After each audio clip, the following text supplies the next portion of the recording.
And welcome back to another episode of the Drunken Cryptids. I'm your host, Matthew. And we do have a wonderful show coming for you tonight. But first, I'm going to get some of the front of the house stuff out of the way. Special shout out to Blade Media. BladeMedia.com is doing the graphics for the t-shirts and some stickers for us. I appreciate everything you're doing, Blade. You're a great guy up there. We are going to be at the Arkansas Paranormal Expo this October 26th and 27th in downtown Little Rock. I'll have links posted on the Facebook page. I'll also have links posted for Blade Media on the Facebook page as well. We are doing some more live events, just keep it on Facebook.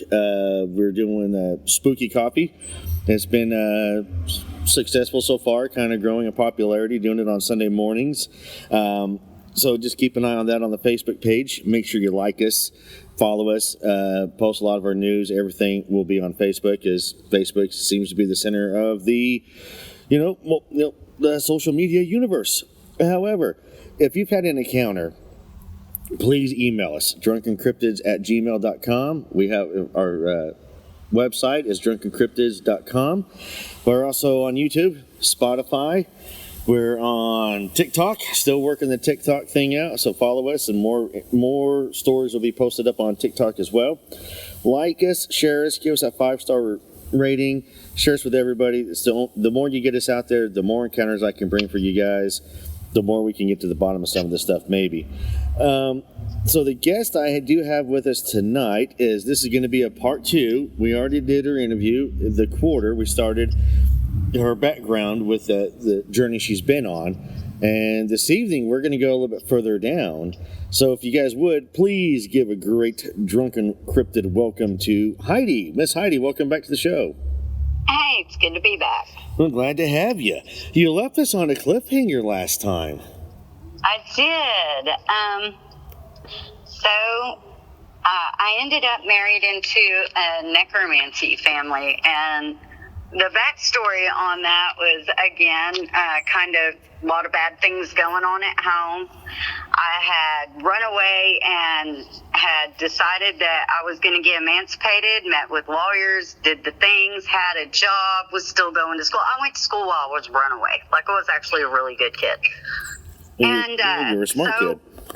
They were working on getting me emancipated, and this guy that I had met, who was actually dating a friend of mine, had witnessed some stuff.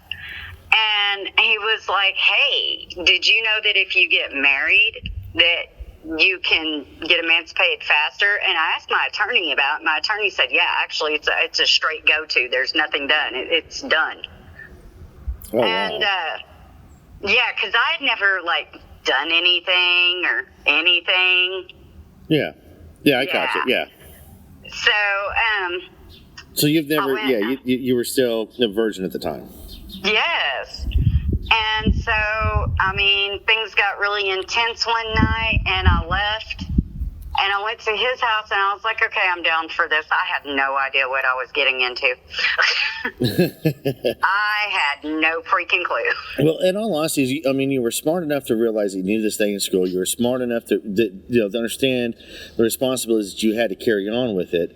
Unfortunately, though, I don't think that you were probably mentally mature enough to understand some of the responsibilities with the getting married part. Does that make sense? I was 14 when I started paperwork to be emancipated.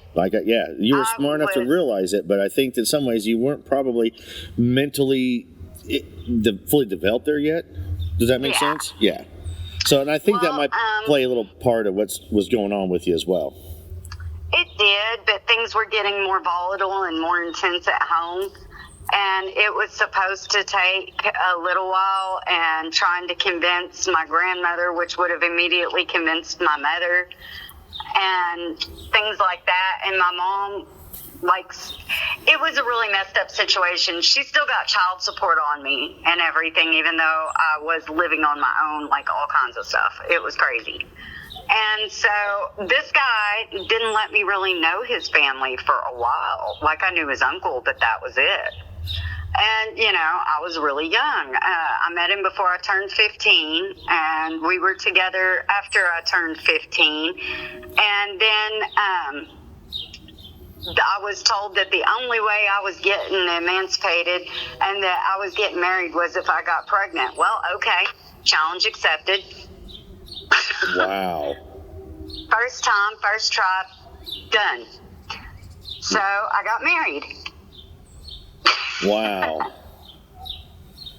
Okay. All right. Yeah, and my mother still got child support on me for a while after that. The laws are so weird. Well, my biological father knew nothing about me, had never met me. That's his choice and his family's choice.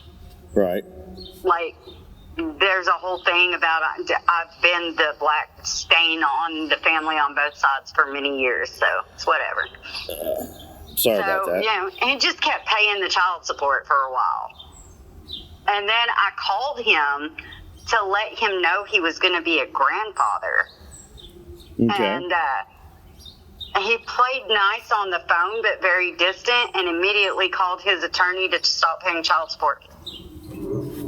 Wow. That was it. So, largely on my own, like for real. And so at first, I knew something was off about this family, but, I was really young.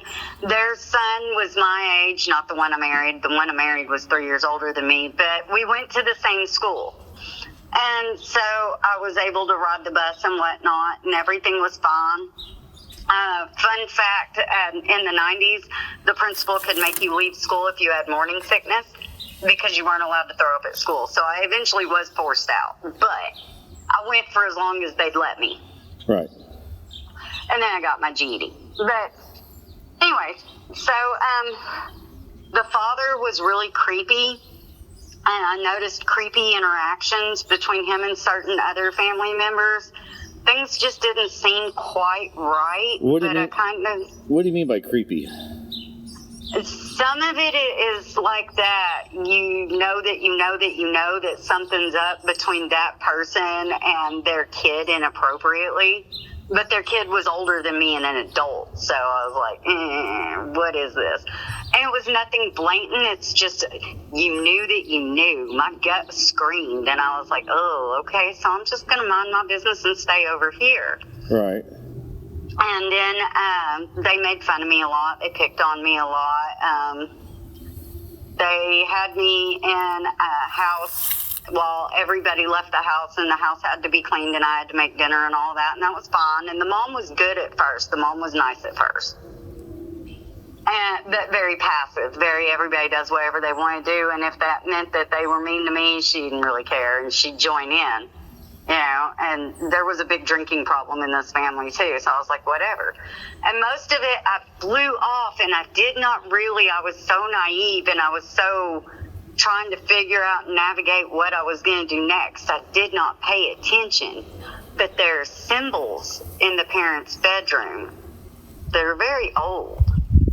And they were like, oh, that's family heirlooms, and that was it. And they're from an area that's a very small community, it's also still in Arkansas. Can you describe the symbols? They turned out to be Latin, and this is a family that trickled down through Appalachia as well. Okay, but can you describe the symbols, though? From what you recall.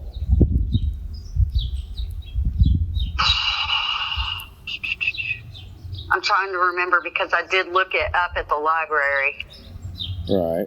Back then we went to the library and stuff. Like, this has been a minute ago. Like, there was actually a library, like the whole Dewey Decimal System, all that. I was a big fan of the library as a kid growing up as well. Some of the symbols I recognized from books that they had, but I didn't recognize the books for a while until I got older. And the books were only on the father's side of the bed and on his side of the room, and I noticed them when I was cleaning. Okay. And that's how I ended up at the library, because I was like, what is this? But I walked to the library to find out. And it was Latin, and it was, some were protection symbols, some were symbols that one meant blood. That's the first one I looked up. It was a symbol that was like 3 different symbols put together, 3 or 4, and it meant blood. Okay. Now, we are recording outside, so there may be some ambient outside noise. The wind's kind of picking up a little bit, but go ahead. Yeah. So, but I mean, this was also 94. So, I mean, the details might pop up in a minute, but I'm having to reach way back in my brain for that. 30 years ago. Yeah. One of the symbols was the alone, I know that, which is the journey. And that's actually a Indian symbol from India. Okay. Hindu symbol.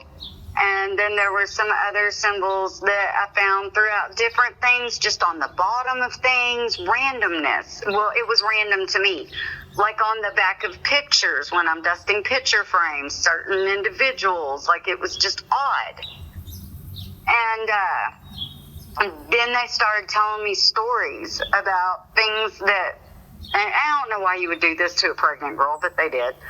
They would be sitting around and they would start telling me about places they used to live and about things that used to happen. And then I found out that they were prepping me because they were taking me to meet their grandmother. So when they were telling you stories, what do you mean by stories?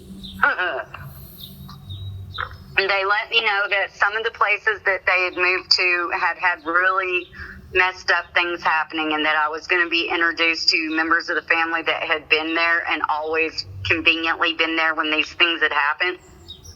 Like, they lived in a house that was a morgue previously. Like, it still had drains in the floors. In the basement, and like, yeah. That's odd. And they were like, well, it was big enough for us. They only had 3 kids. So, okay. But they said they needed a big house, and that was the biggest that they could find that they could afford. And that it was in Alabama, somewhere on the outskirts of Mobile. I'm not sure where. Okay. And they would talk about how at night the lights would flicker. How when this one particular family member brought their baby in, that there's a cast iron horse, like one that was on the top of one of the chain link fences. They had hung it on the wall, and it started spinning and spinning and spinning, and then after it bore a hole into the wall, it flew out against the other wall at the other end of the room. That's crazy. And they had pictures. That's crazy. So, I was like, oh, okay. And they're like, do you believe in supernatural stuff? And I was like, well, yeah.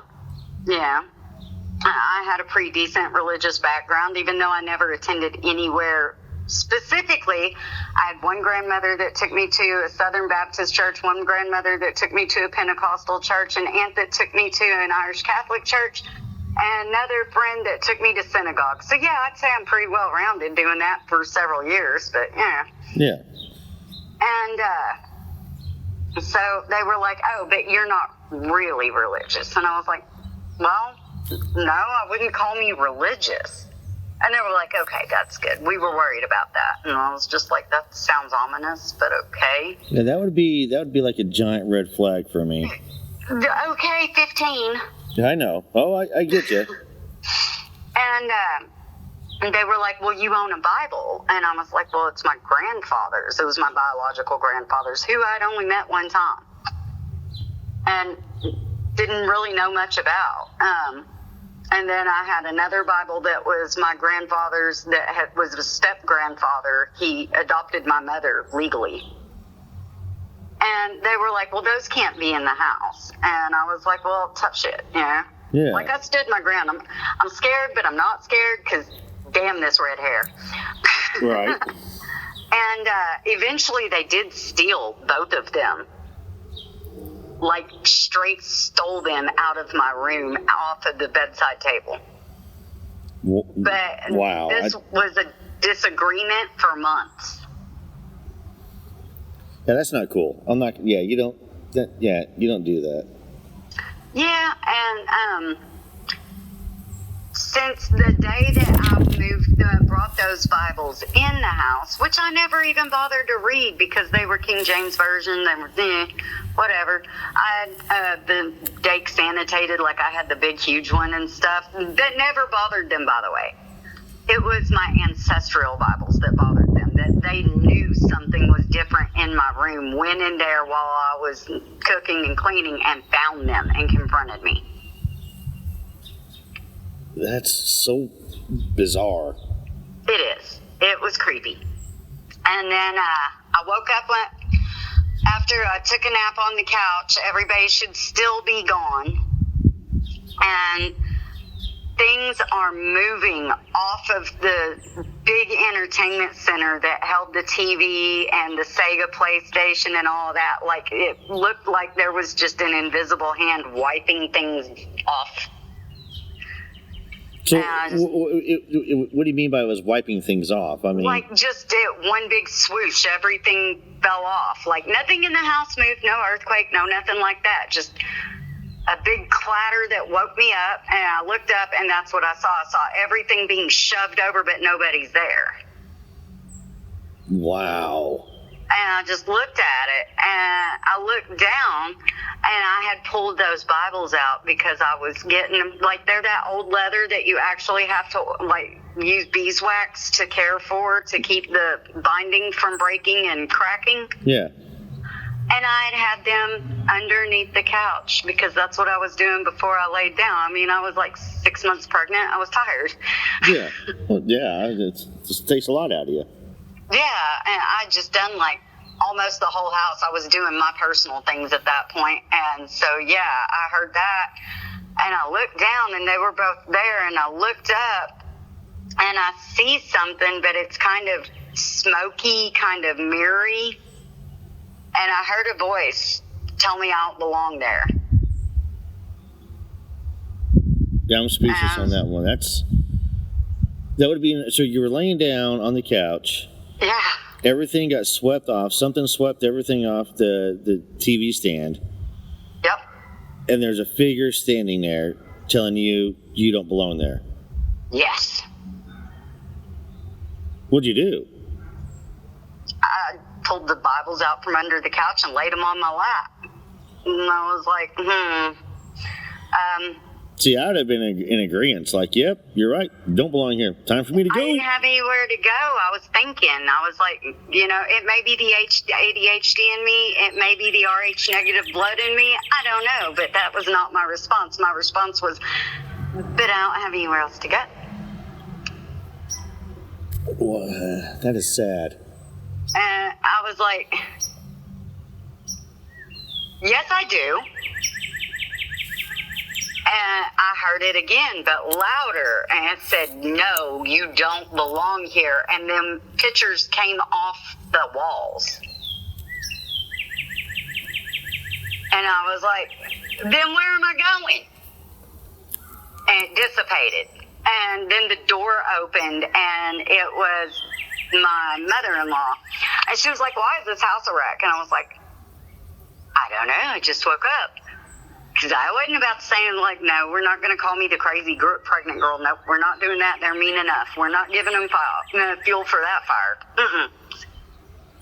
And she looked down, and she saw what was in my lap, and she was like, go put those up before they throw a fit about it again. I was like, okay. I went and put it up, and she helped me clean everything up. But she was like, you need to stop throwing fits in here. I was like, okay. Was she talking to you, or was maybe she talking to somebody else? No, she was talking to me. She thought I did it. Or at least that's how it seemed to me. It sounds to me like she knew what was going on. She knew what happened took place. And when she was saying you need to stop throwing fits in here, she was talking to the entity. I don't know. But because the way you're describing her as being, the way you're describing her as being passive aggressive and being real passive about a lot of things tells me I'm willing to bet that she knew everything that was going on. She knew what just transpired. She knew what happened. And she may have even had a hand in bringing it forth to confront you. I don't know, to be honest. I mean, that's kind of what it sounds like to me, that she knew. And so when she was saying, you need to stop throwing fits in here, it was probably her telling that thing to chill. Well, nothing bad happened for a couple of weeks after that. And then my then husband's aunt came by. And she took a very odd but nice interest in me.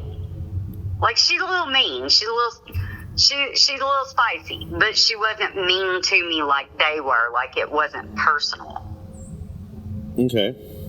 And she gave me a necklace, and I wore it like all the time. It was just a pretty chain. That was it. It was a silver chain.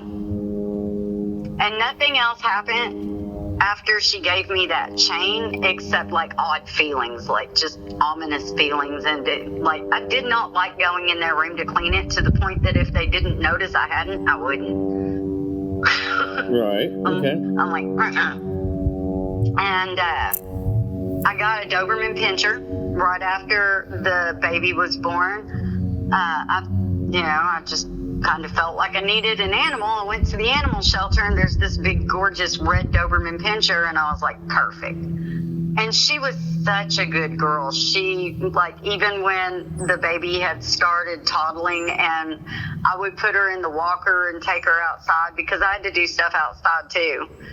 And when you wash blankets and stuff, you have to put them out there over these things that probably, now that I'm older, used to be the poles for a clothesline, but there was no line at that point. And so when the baby would start kind of going off somewhere, the dog would grab the back of the walker and bring her back. Like, this was the best dog in the world. Super sweet, super snuggly. They made me keep her outside, but it was okay because I stayed outside most of the time anyway. Anytime I wasn't working, I was outside. We went on walks. What'd you name her? I started Reba. It's a good name, Reba. Like Reba McEntire? Yeah, she was one of my favorite songwriters and singers at that point. It was the 90s. Reba was everywhere. She was. And she's the only redhead that I saw, because my hair used to be really dark when I was younger, and it just kind of started getting these red highlights and everything as I got older and older, and the more I was out in the sun. So there were no other redheads in my family except my aunt that I hadn't met but a couple of times. She didn't really even know me. Okay. So, yeah, Reba's the bomb.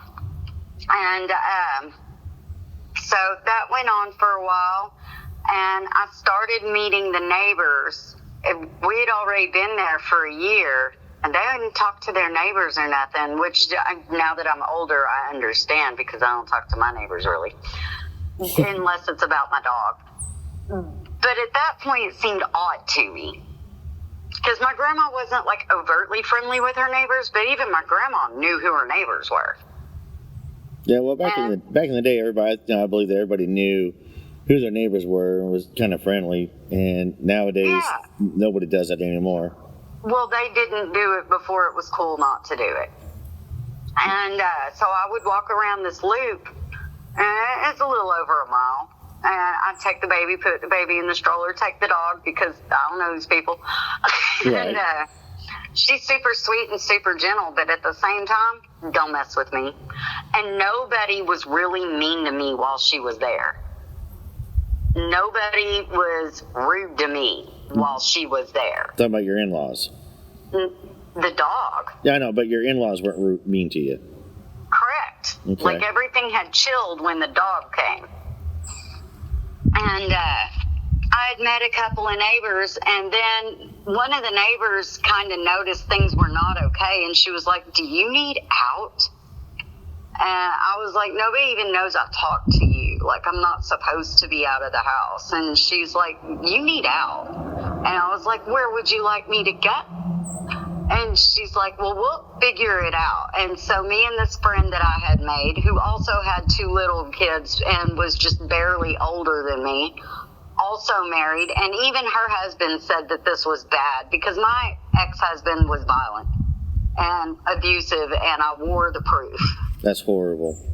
And so she had been noticing, but she hadn't pointed it out until one day she did. And she was like, where's your family? I'm like, yeah, they don't really care like that. I mean, they care, like, they'll answer the phone, but they don't care, like, come swoop in and save me and no, that's never going to happen. And, at that point, I had, even with everything that had been happening at home that caused me to be emancipated, I had called home and asked my mom if I could come back, and she just flat out said no. That's heartbreaking. So it was like, I was just stuck. So now I have a co-conspirator, and now I'm working it out. And then my mother-in-law had ended up agreeing that I should have a job, because I was like, well, you know, the ex-husband would not keep a job, would not work, disappeared at random, lazy as hell, like everything you never wanted your daughter to go near. Yeah. And would disappear for days at a time.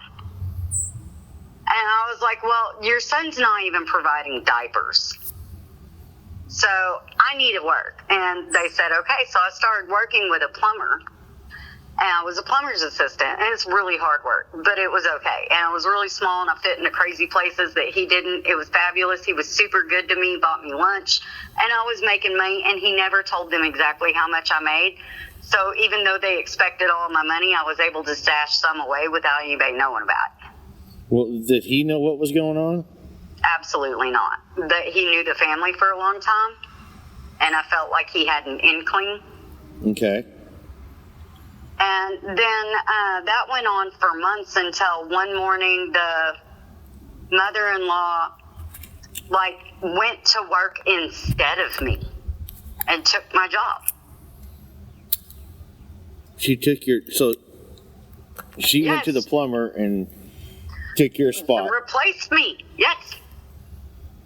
Told him I was not allowed to work anymore, and that I didn't want to anyway, that all I did was complain. I never said anything about my work to anybody, ever.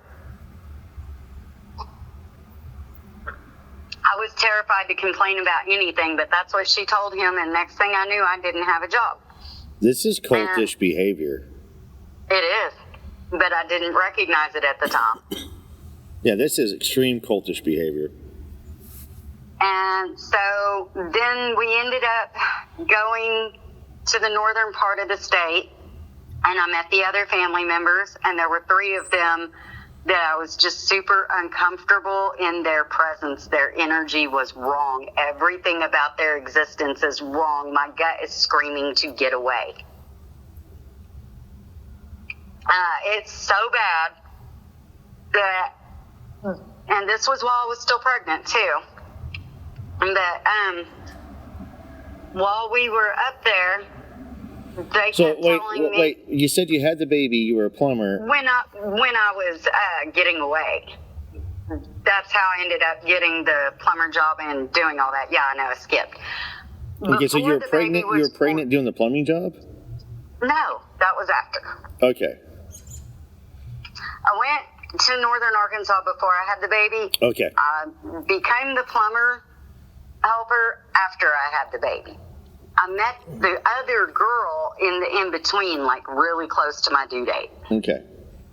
But I had already gotten the dog. I got the dog before I had the baby. Okay. Right before. I was trying to get the timeline here clarified there. Yeah. So, but the reason I was scared wouldn't make sense if I didn't go back to going to northern Arkansas. So when we went to meet these people, my ex-husband would just tell me what to do, and I was very unsure of my surroundings. 3 of these individuals, it's so hard to describe that you're so uncomfortable, your skin's trying to crawl off of you to get away. Okay. You just know you do not need to be near these people. And one of them is quite young. And they start telling stories about the one that was young, and she doesn't like it, and she walks out of the room. And the stories they're telling is about a peculiar birthmark that she has. And they're like, well, before she was conceived, or right after, not totally sure, we did this one spell, and it required a payment, a sacrifice. And that's how she got that birthmark. And I'm like, how does that work? Like, I had questions. I was still terrified, but I had questions. And they were like, that's how we know she's what the payment was. They were like, everything comes at a price. And, like, I just was not okay with that. And I just got real quiet. And the uncle that was the father of that one and started talking about it was totally worth it because he made all this money and all this other stuff. And I'm just, like, dumbfounded. Sounds like Satanists. They work with the dead. They speak with the dead. They sacrifice to the dead. Sounds like Satanists. Satanists are different. No, I'm thinking these are the actual full-blown. These aren't your teenage kids who want to go do something cool out in the woods. These sound like an actual full-blown Satanists, in all honesty. Well, Satanists honestly don't worship Satan. Satanists worship self. They're about self-indulgence, what makes them happy, what's pleasurable for them. That's Satanism. That's the Church of Satan. It's about I'm not talking the Church of Satan. I'm talking Satanists. I'm talking people who are actually working in league with Satan. Yeah, I wouldn't disagree. So, I would not disagree. This isn't like I said, this isn't kids out there reading a book No. and trying to do something stupid. These are actual full-blown people who are into some really dark and evil magic. Yes. And the aunt that I had met the one time was not present during this grouping. And I thought that was odd because I was kind of looking forward to seeing her again. And my ex-husband had told me that she had something against the family and that they didn't like that she had gotten bigger than all of them, and that's kind of what we were all here for. And I was like, I don't like that. I started diddling with the necklace around my neck. And one of the uncles had started talking about, well, we're going to need someone to give up. And he started looking over at me, and he was in a different room. He was in the kitchen, I was in the living room, but I audibly heard that. I know I heard what I heard, and I looked up and made eye contact with him. And I just got really uncomfortable, like something was so wrong. And I told my ex-husband, I was like, hey, can we go to the store and, like, get a drink? And he was like, actually, there's a gas station we can walk to. I'm like, that'd be great. And he was like, yeah, they're all in the kitchen making something. Let's go ahead and go. And I'm like, okay. And we start walking down the road. And all of a sudden, you hear screeching tires and an impact, and there was a little kid about 7-8 years old that was hit by a car so hard he was knocked out of his shoes. Oh no. And like maybe 2 blocks from that house. Oh no. My ex-husband tried to keep me from going, and you couldn't stop me. It's a kid. And I got over there, and his brain matter and everything was out. It was instantaneous. I stayed by because he was actually responsive for a few minutes. And people were going to look for his parents. There was an apartment that he had come from, but he was unsupervised. That is so heartbreaking. It messed with me. I carried it for a long while. I was never afraid. I was just very concerned that he didn't think he was alone and that he wasn't scared. Like, whatever drove me to make sure you're okay, everything's going to be okay. They're looking for your mom right now, you know? Yeah. And my ex-husband went to the store and got the Cokes. He didn't even stay. That's beyond it. That's a heartbreaking situation right there, that poor kid. And then I'm stuck in the poor kid just being hit and killed. And then your ex just nonchalantly just doesn't even care and just wanders off to the store to get Cokes. And then came back for me and told me they'll take care of it. It's time to go.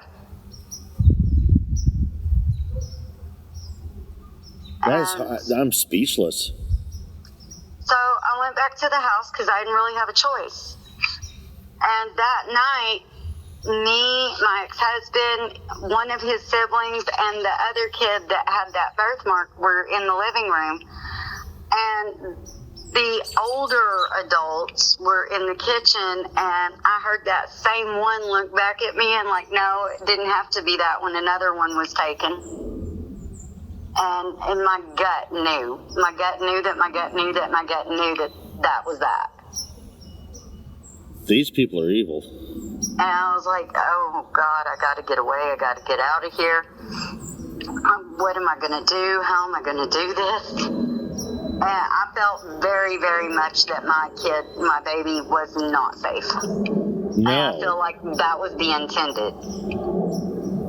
No, yeah. And I also have 100% faith that that necklace is somehow why it wasn't my baby. That is just, I'm speechless. Yeah. So, I mean, some other stuff went on, but I don't talk a lot about that person that has the birthmark for multitudes of reasons, including that they have special things about them that I ought not piss off. And also because it's not their fault. And because they can tell when you say their name, they show up. They always show up. It's weird no matter where you are. I've lived all over the country. If you say that name, they show up. So, no, we're going to skip that. I'm not asking for any names. I'm going with Satanists here. I really am. So, then we go back to the outskirts of Little Rock, kind of headed toward Pine Bluff, and that's where the house was and everything. We went back there, and suddenly it's like there was a lot more money than there used to be. Things got a little more comfortable than they were before. But I was allowed to go to work, but if I was going to work, I was going to work 2 jobs. 2 jobs? My ex-husband refused to work, refused to do anything, would disappear for days at a time. It came out how often he was cheating on me later, but at that point, I kind of didn't care. I just wanted out. Yeah. I did end up pregnant with a second baby, but that was not because I chose to be. So, I did not care. I was ready to go. Yeah, but you had somebody that was trying to help you out, though, correct? She tried, but her house somehow burned down, and she moved. Like, about 5 days before, and I had spoke to no one. No one knew anything. But 5 days before I was going to leave with my baby, her house burned down. Was anybody injured? Her husband died in it. That is horrible. And so... Heidi, these people are full-blown Satanists here. They're not just talking to the dead or anything. They're in league with some really, really, really dark entities and forces. Yeah. Before the second baby was born, the day I found out... It's really weird. Okay, so...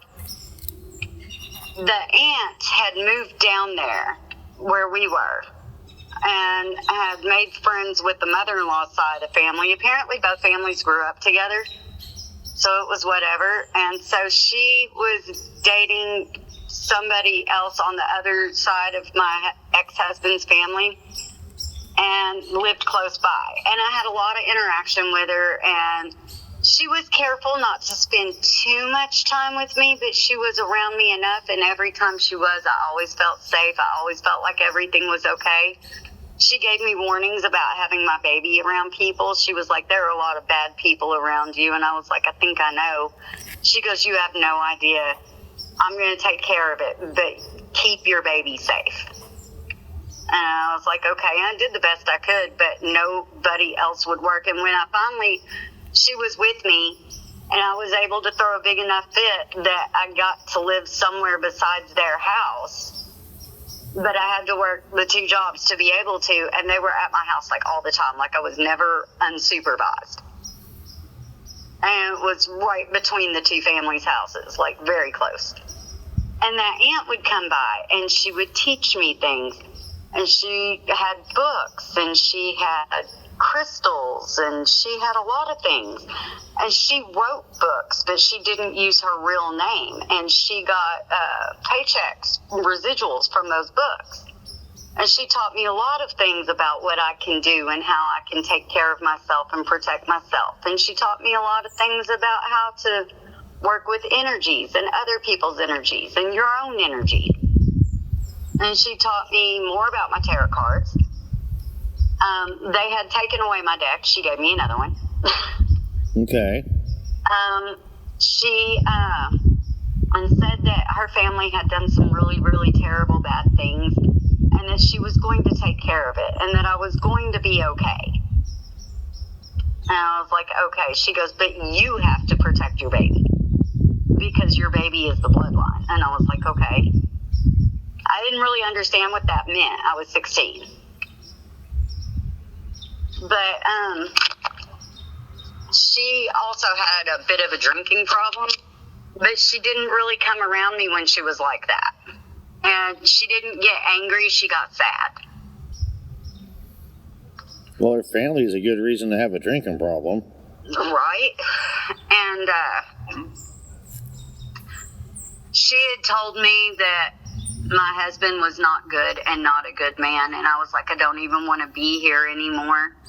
And I was telling her that the night that I found out I was pregnant a second time, they had a snake.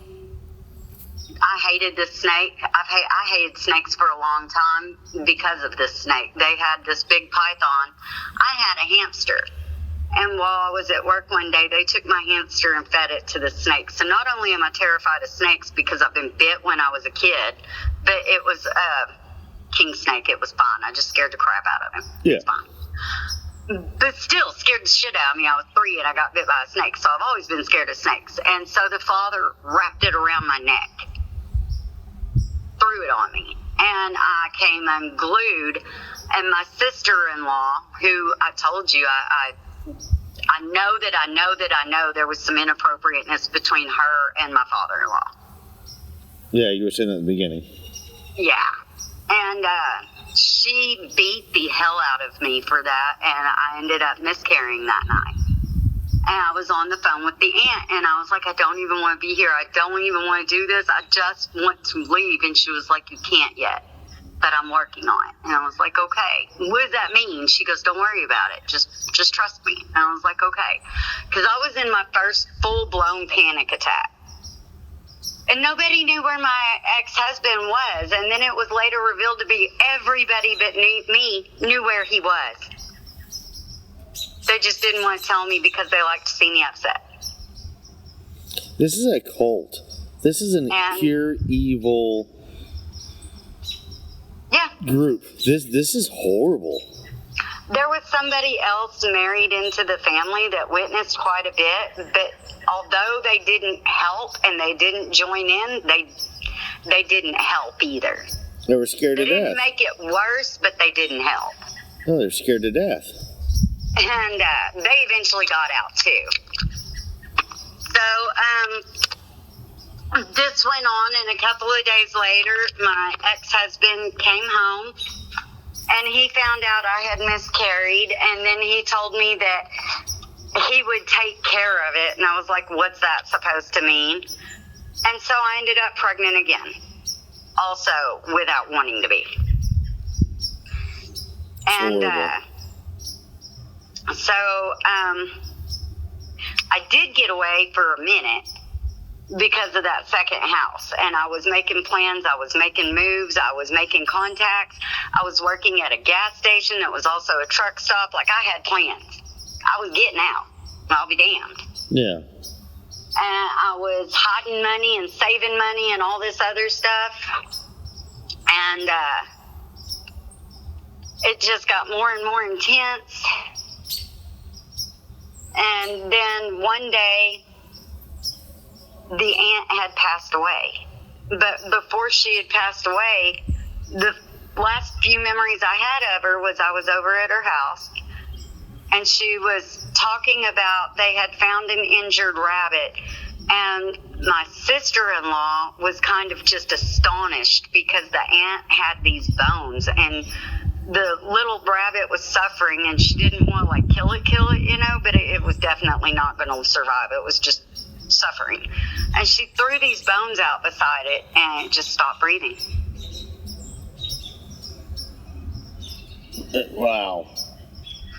And so we were talking about that. You got that family's full of dark magic. Yes. And it goes back for a long time. It sounds like it, but at the same time, too, though, this is an absolutely this family's not good. Yes. And it's where, the words I want to use, I can't say on the podcast, but of my real feelings, and those who know me are probably thinking the same thing. This is absolutely horrifying. I told you it was going to get intense. I didn't realize how intense it was going to get. Yeah. Good God. So, a couple of days later, we got the call that she had passed away. And that my ex-husband found a set of rings that she used to let me wear a lot. And he said that she said if anything ever happened, he was supposed to give them to me. It was a yin-yang set of rings, 2 rings together. Right. And I wore them. And then I met somebody. There had been a lot that happened in between. The father-in-law had burned the house down and got insurance money and made everybody homeless. And everybody else's stuff was out of the house except for mine and my children's. They burned everything that belonged to me. Everything. Heirlooms, everything. The Bibles? Yep. Everything. And then DHS was called and some accusations were made against my ex-husband. And then they looked at a lot of police reports about things that I had reported, because it's not like I just took anything laying down. Like, I made police reports. I left a paper trail because I wasn't so sure I was going to make it out of there. But somebody's going to know. Yeah. Like, I'll be damned. Somebody's going down if something happens to me. That was the plan. So I left a paper trail. And so my kids ended up in custody, and eventually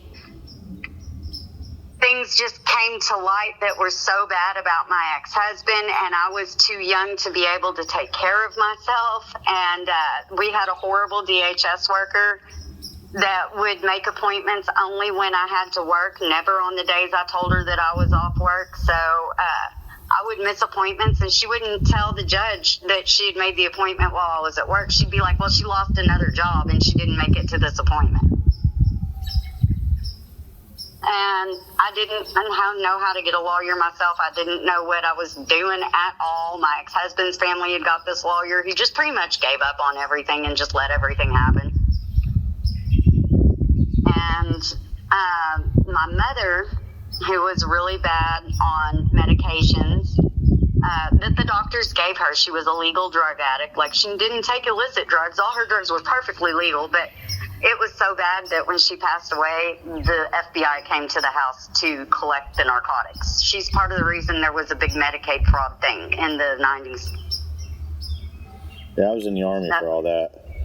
Yeah, it was pretty bad. So she wasn't the only one, but she was one of the ones that we just turned over all the evidence. Like, yeah, here you go. This is what happened. This is how many doctors. They all knew about each other. Like, it was crazy. And they put my mom on the stand to testify against me, and she did, but she didn't know anything. She was just like, well, maybe she rocks the babies hard sometimes. That's the best she could do. Rocks the baby hard sometimes. Yeah. And I just looked at her, and I had to get her off the stand because I can see this going south real quick. And I was like, can I ask some questions? And the judge was like, yeah. And I was like, okay. How many Xanax have you taken today? And she was like, oh, I only took 6 today. I'm supposed to take 8. I was like, full bars. She goes, yeah. I'm like, okay. would you say you're sober? She goes, as sober as I was with you growing up. And I was like, okay. That was it. That's all I asked. That was enough. That's so horrible. That testimony was taken out. That is horrible. And, well, I got to defend myself. Well, no, you're right. No, I'm not saying what you said was horrible. What was going on? It's horrible. I told you I've had a hard life. I wasn't kidding. I believe you. But, so the kids are not in my custody anymore. I have this ring. And I met this friend, and he had all these witchcraft books, and he had all these astrology books, and he worked at this gas station, and I would just go and hang out at the gas station, because I have no life. Like, don't judge me. I've never had a life. You know this. No judging. This is a judgment-free zone. Yeah, so I would chill in the back of the gas station, reading the books he'd let me read, just studying. And I came up with something that would help me to find a way out. So I waited for the appropriate astrological time, and I did the things that it said to do. And then I used the rings that I was wearing, and this guy showed up, who later turns out to be my son's biological father, by the way. But I got out. That's how I got out. That's how I got away. But it came at a price. My ex-husband took 2 checkbooks that were from old accounts from years before, which I don't even know how they let me have because I was 16 and 17. But at 19, I found out that he had written exactly $2,000 in hot checks and taken exactly $2,000 out of my active checking account. And I went to jail for it. I ended up on a cash bond. And I ended up on house arrest for a year. But I ended up on house arrest at this person's house. And I got away and never went back. So what happened to your kids? They were adopted out. There was later a big... so the family didn't get the kids? Which is better. I mean, honestly, better for them to be adopted out than to go back to where we were. I hate to say that. I missed them every day. I thought about them every day. For years, I continued to buy birthday and Christmas and Easter presents for them in case I ever saw them again. But it was so much better to be anywhere but where we escaped, because we escaped. I make no mistake about it. That was an escape. And while all of this was going on, it was regularly talked about that things didn't work against me the way they ought to. And that they knew that their sister had done something against the family, and it was starting to work because everybody in that family is now decimated in one way or another. Everything started falling apart after her death. My ex-husband had told me that she killed herself to complete a ritual, but I didn't understand what he meant. Like, it kind of made sense, but it kind of didn't, and I was like, why would you need to do that? He goes, well, if you're working with something big enough or you want something big enough, you got to do something big enough. There's always a price. And I was like, why? He goes, because that's the way energy works. And it just stopped me in my tracks, and I stopped questioning it. But I always felt safe as long as I had those rings. And I always felt led as long as I had those rings. Do you have the rings and the necklace still? The necklace, yes. The rings, no. The rings were actually... I noticed a couple of times I didn't wear them. Members of that family could not find my location because they were actively looking for me for quite a while, even after the kids were adopted out. And I noticed when the rings disappeared off of my hand when I left them at this guy's house and went to work, because I was allowed to work. I was on house arrest and had more freedom there than I did married. Right. And so I left the rings, and nobody followed me, and nobody called asking for me, and like all of the things. And then I went back, and the guy that I used to hang out with at the gas station, my mentor, I was like, do you know somebody that would know about stuff like this? And he's like, yeah. And so we went over to this other dude's house, who ended up being my next mentor, and he's a medicine man, and it was insane because when he first met me, he goes, hold on, I got to do something.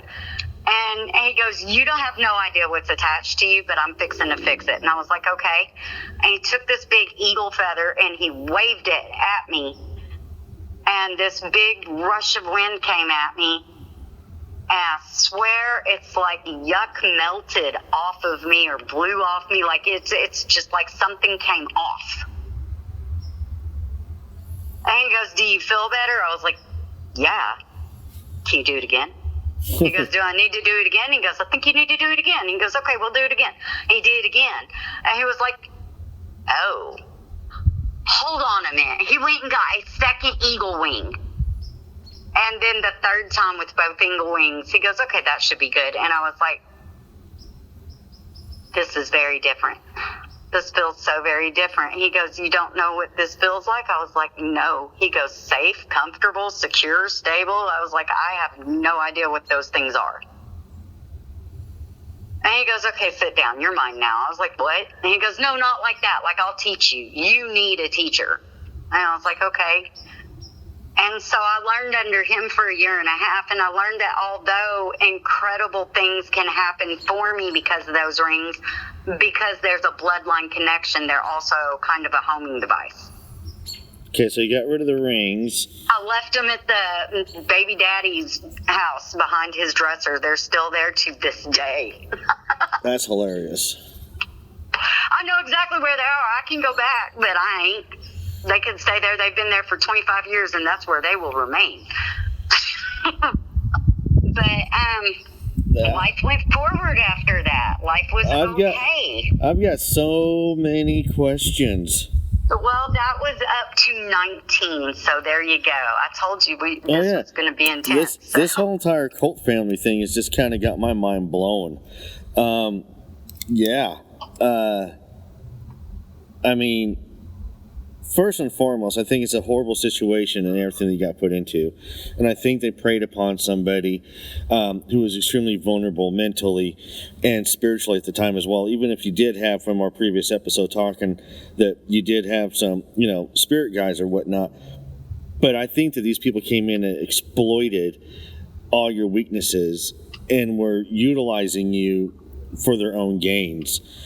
Yeah. And what they did to the children and to each other. Several of them have gone to prison for doing things to children. That's a good thing, and we all know what happens to people in prison who do things to children. Including my ex-husband. Even better. It's a good place for him to be. I could think of a couple other places for him to be as well. I do fully believe, though, that these were actual full-blown, not your, like I said, not your we're buying a book from, Barnes and Noble stuff, but they are actual full-blown evil, Satanist, hardcore people that should not be allowed to walk the streets with how evil they are.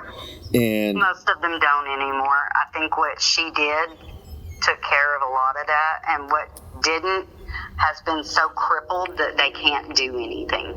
I have noticed that because oddly, if I say out loud, I wonder, somebody will show up that will tell me. Well, let's not try and test the waters. I will tell you, though, that I do still think it's extremely dangerous, the situation. The persons who you say, if you mention their name, they just happen to show on up.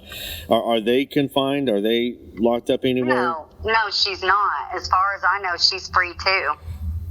Yeah, because I fully believe she has something that follows her. She's got something with her, but she knows how to work with it, and I don't understand her.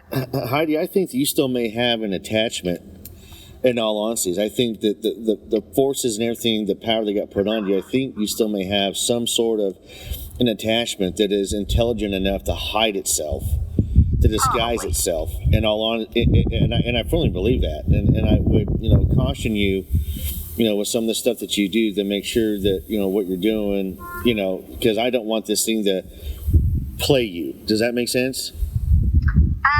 I got a little dark while I was breaking free, but I haven't gotten dark like that since then. The clarification would be that there is a particular very outed group of people called Wiccans, which is pretty much a disorganized, organized religion. I do not abide by that. Okay, I don't want to harm anybody, but I will defend myself. All right, Heidi, we got to get ready to start wrapping this up a little bit here. So So that's kind of what I do. Okay. Yeah, I get that. I told you it was going to be intense. It's very intense. Okay, and we're going to do a part 3, aren't we? I'm figuring this is going to be a 5-part series for you. I'm think it's going to be a 5-part series as well. Okay, so we're going to go back through and cover even more stuff, but we're going to wrap it on up here for this evening. For the night, I know you got stuff you got to do here real soon. I got my notes on all of your episodes so far that I've been sitting here writing down on, and going to be cross-referencing. So we'll probably end up having one episode just full of Q&A about it all afterward. But if you want to do that later this week, we can. Well, I want to go through everything first, and then we'll go through the Q&A. Okay. So, but I will tell you this though, is I do appreciate you coming on, and I know this is really brave of you. This is really the scariest part. This part that we just went through is why I was intimidated. This is the scariest part. I don't talk about it. Well, very brave. In all honesty, it's very brave of you, and it takes a lot of courage to come on out and share this with us. And I'm kind of sweating. Well, I know what you got to do here and about. Now, you teach tarot readings and stuff like that. Is that correct? I teach energy working and metaphysical working. I read tarot cards. I work with a pendulum, and I do all of that on A Fallen Rose Tarot and Positive Vibes on Facebook, and on A Fallen Rose AFALLINROFE at TikTok. There you go. Say that I one go more. live Say that one more time. Spell it one more time slowly though. A like apple, F like fox, ALLINROSE, and that's TikTok. You can find me through Gmail. That's my email. That's everything. Everything's connected there. Even my poetry is connected to that name. It's a registered trademark. There you go. All right. Well, again, Heidi, I appreciate it, and I hope this kind of helps getting it off your chest. Hopefully, it kind of gives you a little bit of a little peace as well. So I feel like I'm finally free to tell my story, and I'm not scared. It's just it was so intense, and I haven't said out loud in a long time. Well, I'm honored that you've chosen my platform to do it with, so thank you very much for that one. And I'm going to end it here, and I will tell you that I will talk with you here soon. So, but everybody else, go ahead and check out Heidi's stuff. I will try and get some links posted onto the Facebook page for you guys if you guys are interested in seeing what she does, interested in learning some of the tarot readings, and giving her a follow. Again, drunkencryptids.com is the website. You can email me, drunkencryptids@gmail.com. Feel free to reach out. If you're nervous, you don't want to talk on the air, I can tell your story on the air. It's not a problem as well. We want to hear about it. Give us a like and a follow. Check out Kyle Anderson's music on Spotify. Kyle Anderson is a hell of a songwriter, a hell of a singer, multi-talented. He does all of our outro music. And again, blademedia.com. And of course, the Artside Paranormal Expo, October 26th and 27th of this year. For you time travelers, that's 2024. So again, thank y'all very much. I appreciate you. Stay safe. Have a great weekend. Cheers.